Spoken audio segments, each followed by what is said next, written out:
इतना ही नहीं, इस बार उसके साथ नेवर मिस टैलेंट स्किल भी मिला था। तीसरे साइन इन रिवॉर्ड में मैंने कांस्टेंट टेम्परेचर फर्नेस चुना। उसका आकार लोटस फ्लावर जैसा था, सिर्फ हथेली जितना छोटा, और उसमें से हल्की नीली रोशनी निकल रही थी। उसे न चार्जिंग की जरूरत थी न फ्यूल की, उसके अंदर पहले से ही भरपूर एनर्जी मौजूद थी। इस फर्नेस का इफेक्ट ये था कि उसे रूम में रखने पर उसके आसपास 3 मीटर के एरिया का टेम्परेचर हमेशा 26 डिग्री सेल्सियस बना रहता था। बस उसकी एक कमी थी, वो दीवार के आर पार काम नहीं करता था। लेकिन मेरे पास तो पूरे 10,000 फर्नेस थे। घर के अलग अलग हिस्सों में कुछ रख दूं तो पूरा घर गर्म हो जाएगा। मैं थोड़ा बेबस होकर मुस्कुरा दिया। ये चीज क्या मेरी थर्मल सूट को बेकार नहीं बना रही? खैर, अब कम से कम घर में आराम से नहा तो सकूंगा। पहले दिन मिले अनलिमिटेड फूड रिवॉर्ड में हॉट वाटर भी शामिल था। उस समय मेरे फोन में अभी थोड़ी बैटरी बची हुई थी। मैंने देखा रेजिडेंशियल ग्रुप में कुछ लोग बेसमेंट पार्किंग में जाकर रिसोर्सेज एक्सचेंज करने की बात कर रहे थे। मुझे लगा ये फैसला काफी समझदारी भरा था। बेसमेंट पार्किंग भले ही बाहर से जुड़ी हुई थी, लेकिन उसके सारे एंट्री और एग्जिट स्नो से पूरी तरह बंद हो चुके थे। हर बिल्डिंग से लोग सेफ्टी पैसेज के जरिए नीचे पहुंच सकते थे। इतने दिनों से घर में अकेले खाना पीना भी अब बोरिंग लगने लगा था, इसलिए मैंने भी नीचे जाकर देखने का फैसला किया। बेसमेंट पार्किंग पहले से ही लोगों से भरी हुई थी। मैंने एक नजर में अंदाजा लगाया। पूरे रेजिडेंशियल कॉम्प्लेक्स में 15 बिल्डिंग्स थीं और कुल मिलाकर लगभग 3,700 रेजिडेंट्स रहते थे, लेकिन पार्किंग में सिर्फ 600 के आसपास लोग ही मौजूद थे। मतलब सिर्फ 5 दिनों में रेजिडेंशियल कॉम्प्लेक्स से बहुत से लोग गायब हो चुके थे। फिर मैंने सोचा असल वजह सिर्फ स्नो नहीं थी। स्नोफॉल आधी रात के बाद शुरू हुई थी। ज्यादातर लोग उसके सीधे कांटेक्ट में नहीं आए थे। शायद कई फैमिलीज के पास अभी भी फूड स्टॉक बचा हुआ था, इसलिए उन्हें अभी एक्सचेंज करने की जरूरत नहीं पड़ी। हर तरफ आवाजें गूंज रही थीं। फोन के बदले मिनरल वाटर, सिगरेट्स के बदले इंस्टेंट नूडल्स, चिकन लेग के बदले फीवर मेडिसिन। ज्यादातर लोग फूड और वाटर एक्सचेंज कर रहे थे, जबकि कुछ लोग अपने बीमार फैमिली मेंबर्स के लिए मेडिसिन ढूंढ रहे थे। टेम्परेचर अचानक गिरने की वजह से बहुत से लोगों को कोल्ड हो गया था। हालांकि मिनरल वाटर की बॉटल्स लगभग जम चुकी थीं, लेकिन उन्हें थोड़ा पिघलाकर अब भी पिया जा सकता था। तभी मेरी नजर वांग क्वांग और सूहे पर पड़ी। उनके सामने गोल्ड और सिल्वर ज्वेलरी रखी हुई थी, लगता था जिंदा रहने के लिए। सूहे अपना वेडिंग ज्वेलरी तक बेचने को तैयार हो गई थी। लेकिन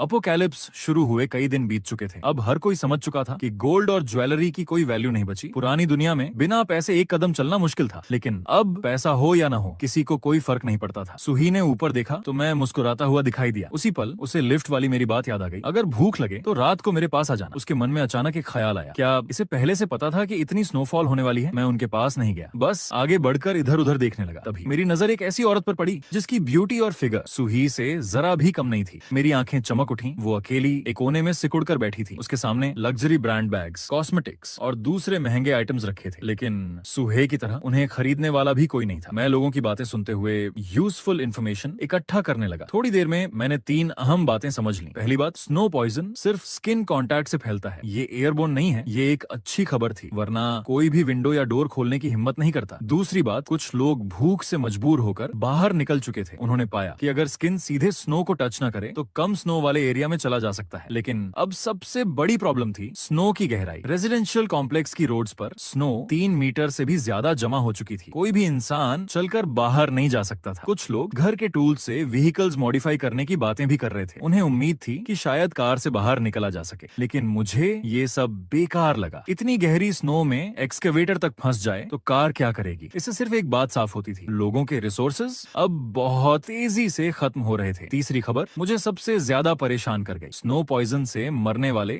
हर इंसान की प्यूपिल्स पूरी तरह ग्रे व्हाइट हो चुकी थी और उनकी बॉडीज बेहद अजीब और टेढ़ी मेढ़ी मुद्रा में जम गई थी। उन्हें देखकर रीढ़ तक सिहर जाती थी। मेरे मन में अचानक ख्याल आया, कहीं ये सब आगे चलकर ज़ॉम्बीज तो नहीं बन जाएंगे? जितना ज्यादा मैं सोचता उतना ही यकीन बढ़ता गया। अगर कभी वेदर गर्म हुआ और ये बॉडीज पिघल गईं, तो शायद ये फिर से जिंदा हो जाए। लगता है आगे से जब भी स्ट्रेंथ बढ़ाने वाला रिवॉर्ड मिले उसे बिना सोचे चुन लेना चाहिए। जितना मैं ताकतवर बनूंगा उतनी ही सर्वाइवल की उम्मीद बढ़ेगी। तभी एक आदमी धीरे से मेरे पास आया। उसका नाम लियू जिए था। वो धीमी आवाज में बोला, हैंडसम, ये सारे बैग्स बहुत महंगे लग्जरी ब्रांड्स के हैं, क्या इनके बदले थोड़ा फूड मिल सकता है? मैंने सिर हिलाया। इन चीजों की अब कोई वैल्यू नहीं है, कुछ प्रैक्टिकल हो तो दिखाओ। लियू जिए का चेहरा एकदम उतर गया। वो भी जानता था कि इस समय लग्जरी ब्रांड बैग्स की कीमत रद्दी से ज्यादा नहीं थी। हर इंसान ठंड से कांप रहा था, सब भूखे थे। ऐसे समय में किसे सजने संवरने की पड़ी थी? लियू जिए अकेला रहता था, उसका सहारा बनने वाला कोई नहीं था। ऐसी बेरहम दुनिया में शायद उसके पास सबसे कीमती चीज अब सिर्फ वो खुद ही बचा था, लेकिन वो अभी उस आखिरी हद तक जाने के लिए तैयार नहीं था। कुछ देर चुप रहने के बाद वो बोला, तो ये चलेगा? उसने झिझकते हुए जेब से एक काला प्लास्टिक बैग निकाला। मैंने बैग हाथ में लिया। वजन काफी था। खोलकर देखा तो अंदर अलग अलग मॉडल्स के पावर बैंक्स बिल्कुल करीने से रखे हुए थे। मैं मन ही मन हंसा। मुंह से तो मुझे हैंडसम कह रहा है, लेकिन लेकिन दिल में मुझे चलता फिरता चार्जिंग स्टेशन समझ रहा होगा। लियो जी तुरंत बोला, सब फुल चार्ज है, अभी इस्तेमाल कर सकते हो। मैंने प्लास्टिक बैग वापस उसकी तरफ फेंक दिया। इसे वापस ले जाओ। असल में मैं उसे सीधे मना करने वाला था, लेकिन मैंने लंबा खेल खेलने का फैसला किया। मैंने जेब से एक ब्रेड निकाली और उसके सामने हिलाते हुए कहा, अगर खाना चाहिए तो मेरे घर आ जाना, हम दोनों एडल्ट हैं, मेरा मतलब समझ ही गए होंगे। इतना कहकर मैंने उसे एक मीनिंगफुल लुक दिया और मुड़कर वहां से चला गया। लियो जे ने होंठ भींच लिए। उसके मन में जबरदस्त संघर्ष चल रहा था। अगर ये पहले वाली दुनिया होती तो मैं ऐसे आदमी की तरफ देखता भी नहीं, लेकिन आज मुझे खुद उसके पास जाना पड़ रहा है। उसे बेहद गुस्सा आ रहा था, लेकिन उसके पास कोई दूसरा रास्ता भी नहीं था, क्योंकि फूड उसी के पास था। मैं फिर से अपना अगला टारगेट ढूंढने लगा। सिर्फ 2 मिनट ही बीते थे कि अचानक बिल्डिंग 7 के सेफ्टी पैसेज से 3 हट्टे कट्टे आदमी बाहर निकले। उनके हाथों में बड़े बड़े किचन नाइव्स थे। आगे चल रहा आदमी ब्रदर लॉन्ग था। उसके चेहरे पर ऐसा रौब था कि पहली नजर में ही समझ आ जाए ये आसान आदमी नहीं है। उसने जोर से चिल्लाया, ब्रदर्स चलो शुरू हो जाओ। वो सबसे पहले पास के एक स्टॉल की तरफ दौड़ा। स्टॉल लगाने वाली लगभग 70 साल की एक बुजुर्ग महिला थी। उसके सामने सिर्फ एक कैन एल्डरली मिल्क पाउडर रखा था। ब्रदर लॉन्ग ने वो कैन झपट कर उठा लिया। बुजुर्ग महिला घबरा कर चिल्लाई, वापस करो, वो मेरा है। उसने ब्रदर लॉन्ग का हाथ पकड़ लिया, क्योंकि उसी मिल्क पाउडर के बदले उसे फूड मिलने की उम्मीद थी। ब्रदर लॉन्ग की आंखों में ठंडी हत्या की चमक उभरी। उसने बिना झिझक किचन नाइफ उठाया और सीधा नीचे वार कर दिया। बुजुर्ग महिला बिना आवाज किए वहीं गिर पड़ी। उसी पल भीड़ में किसी ने चीख मार दी, किसी ने हत्या कर दी। एक ही पल में पूरी बेसमेंट पार्किंग में भगदड़ मच गई। हर इंसान जान बचाकर भागने लगा, लेकिन मैं बिल्कुल शांत था। पहले ही साइन इन में मैं फिजिकल एनहांसमेंट चुन चुका था। ये तीनों आदमी मेरे सामने कुछ भी नहीं थे, लेकिन मुझे दूसरों के मामलों में पड़ने का कोई शौक नहीं था। मैं बस भागती हुई भीड़ के साथ धीरे धीरे अपने घर की तरफ बढ़ने लगा। इतने दिनों बाद आखिरकार दुनिया का ऑर्डर टूटना शुरू हो चुका था। सर्वाइवल के सामने गुडनेस और ह्यूमैनिटी दोनों की कोई कीमत नहीं बचती।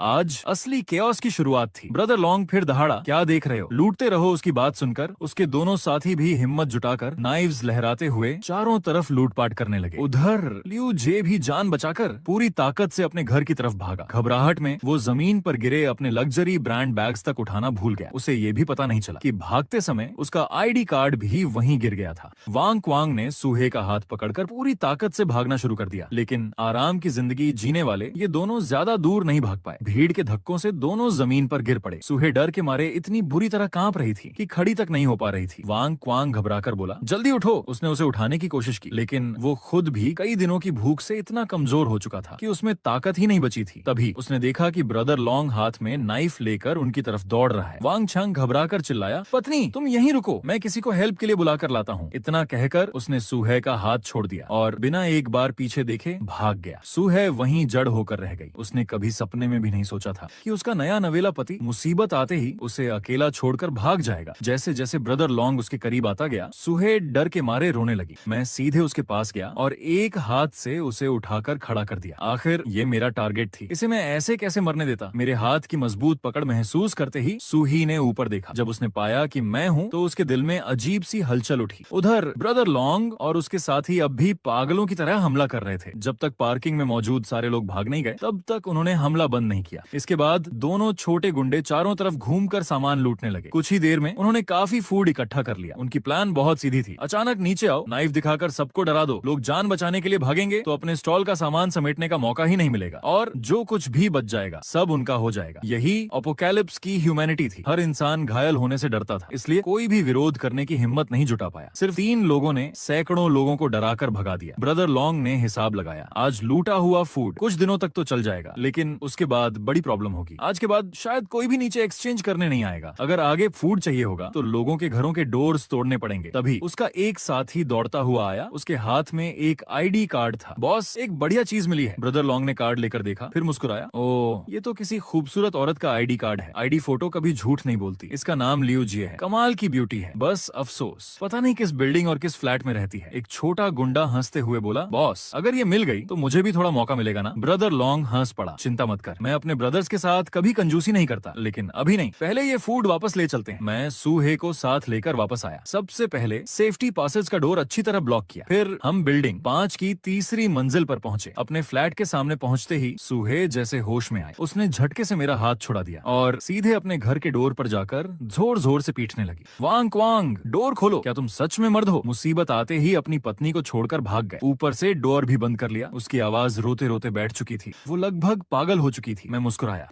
अपने फ्लैट का डोर खोला और डोर फ्रेम से टिककर पूरा तमाशा देखने लगा। उधर वांग क्वांग अंदर कांपता हुआ छिपा बैठा था। बाहर की आवाज में सुनकर उसने डरते डरते पीफोल से झांका। जब उसने देखा कि बाहर सिर्फ मैं और सूहे हैं, तब जाकर उसकी हिम्मत लौटी। उसने धीरे से डोर खोला। शाओहे, तुम ठीक हो? जल्दी अंदर आ जाओ, कहीं वो लोग फिर वापस ना आ जाएं। सूहे गुस्से से कांपते हुए चिल्लाई, वांग छियांग, तुम किस बात के मर्द हो? शादी के समय क्या क्या वादे किए थे और जरा सी मुसीबत आते ही मुझे छोड़कर भाग गए। मैं सच में अंधी थी जो तुमसे शादी कर ली। मुझे पास खड़ा देखकर वांग क्वांग का चेहरा और भी बदसूरत हो गया। वो जल्दी जल्दी बोला, शाओहे, मेरी बात सुनो, मैं डरा